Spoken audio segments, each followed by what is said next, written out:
All right, strong acids and bases. What are strong acids and bases? A strong acid is one that ionizes completely in an aqueous solution. So if you take something, if you take a strong acid and you put it in water, it ionizes 100%. That means you don't have any of the starting material. All right, so like if you take HCl and you put it in water, 100%. So this tank right here has hydrochloric acid in it, has HCl gas, but when it goes into water, this breaks apart. 100% of all these HCl molecules break apart into H plus ions and Cl minus. H3O plus is kind of the same thing as H plus. You can kind of look at these as the same thing. Okay, strong base is the exact same thing, but in the basic form. If you take sodium hydroxide, which is actually a white solid, and throw it into water, 100% of this, so none of this is left over, all of it has completely ionized. That's what's considered a strong acid and base. Okay. Calculate. So here we go with some more hydronium ion concentrations and hydroxide concentrations. Okay. So calculate the H plus and the hydroxide. Again, I have a molarity. So here's a molarity. You can basically solve for them. All right, knowing what the equation is. So in this case, it's all acids. So the hydronium concentration for HNO3 is 0.0311. The hydroxide is you plug it into the equation that we did last time and you solve for the hydroxide ion concentration. Okay, so I will let you do these on your own since we've already done these. It's just more practice. Okay, so this is definitely more practice. All right, I'll let you do those on your own. Okay, so what 12.5 is the pH scale. All right, the pH scale is you can determine what the pH is based off of the hydronium ion concentration. We're really not going to do this equation. This is the pOH scale. Same type of thing, but it's the hydroxide concentration. There is no need to do this. If you know how to do this, all right, you can figure this out pretty easily. All right, so if you want to find the pH of something, it's the negative log of the acid concentration. Okay, so if you know the concentration of your acid, you can figure out what the pH of it is going to be. All right, so let's just do the first one. So this acid concentration, okay, is equal to 3.5 times 10 to the negative 4 molar. That's a concentration. That's my acid concentration.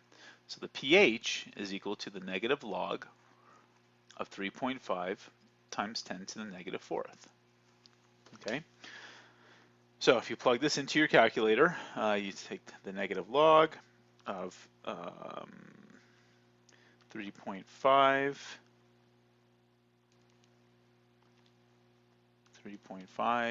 raised to the negative 4th, you get 3.46. pH equal to 3.46. Now, let me just kind of give you a quick, easy rule of thumb. Your answer is going to be somewhere near the power, because remember, a logarithmic or a log of a number is the power of the number. So if I were to take like the log of like 10 to the 9th, the answer is 9.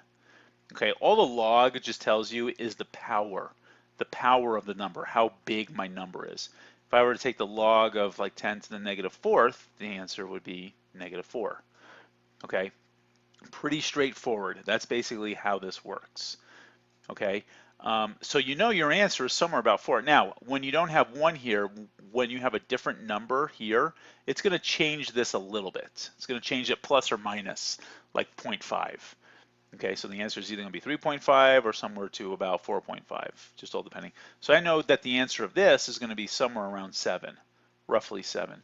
And how about this? What's the answer of that one going to be? Roughly 11. Now, on the test, I want you to actually do the calculation, but you know approximately what the answer is, okay? And just to kind of show you, you can see 3.46, we got that right. Roughly 7, roughly 11, all right? It was close to 11, it's 10. But again, you have to factor in these extra like numbers, okay? So just to kind of give you an idea of how those work. All right, now this is the opposite. So last time we gave you H plus concentrations and you had to find the pH. In this case, we give you the pH and you have to find the H plus concentration. So what we're doing is what's called the antilog, and it's very, very easy. The antilog is 10 raised to the minus pH.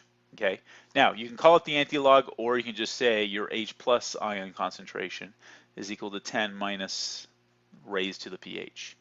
Okay, so in order to do the first one, let's say A, we're doing 10 raised to negative 4.76. All right, so you're going to do 10 raised to negative 4.76, and in this case we will get 3.74 times 10 to the negative fifth. And again, these numbers should be pretty close to each other. All right, so there you go, 1.7 times 10 to the negative fifth. All right, you can do the other ones on your own. This is just 10 raised to negative 11.95, 10 raised to negative 8.01. All right. Now this is the POH. Like I said, you don't really have to, don't worry about doing these. I'm not going to hold you responsible for doing those. Okay. So let's see, calculate the hydroxide ion concentration. Again, we don't have to do these. Don't worry about that. All right, now a weak acid and a base. A weak acid and a base is when you ionize partially in water. Okay. And you're leaving most of the acid in the molecule form. Okay, so like HF, for example, if this is a tank of HF, I have a bunch of HFs floating around, more HFs are floating around, and just very few H plus, F minus ions floating around. Okay, so that's what's meant by a weak acid. And you'll see what's called a double arrow. You see how here I have a double arrow? That means it's a reversible reaction. That means for every mole of HF in water that forms F minus and H plus, another mole reforms HF and H2O. This is just implying that it's partially ionizing. And this is going to be important when we talk about a buffer, which is the very last thing in this chapter. Okay, a buffer only works with weak acids and bases.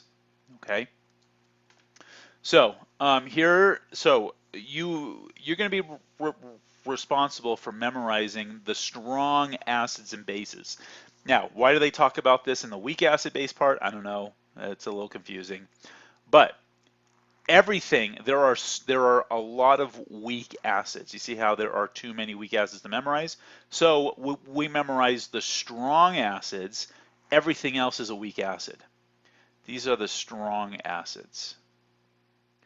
Okay, so memorize all the strong acids, HCl, HBr, HI. So notice these are the noble gases, with the exception of fluoride. Okay, and then nitric acid, so this is nitric, this is chloric, this is perchloric, and this is sulfuric acid. Okay, so these are the 7 strong acids.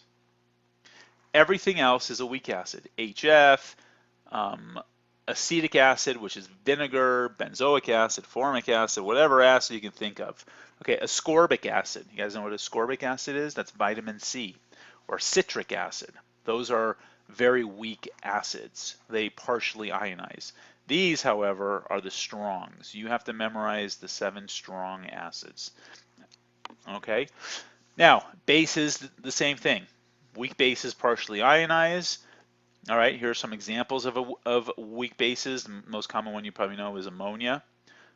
Okay, the weak bases are the 1A hydroxides, which you can get this off of the solubility chart that we learned about, and the 2A. Whoa. Hold on, that really got out of control.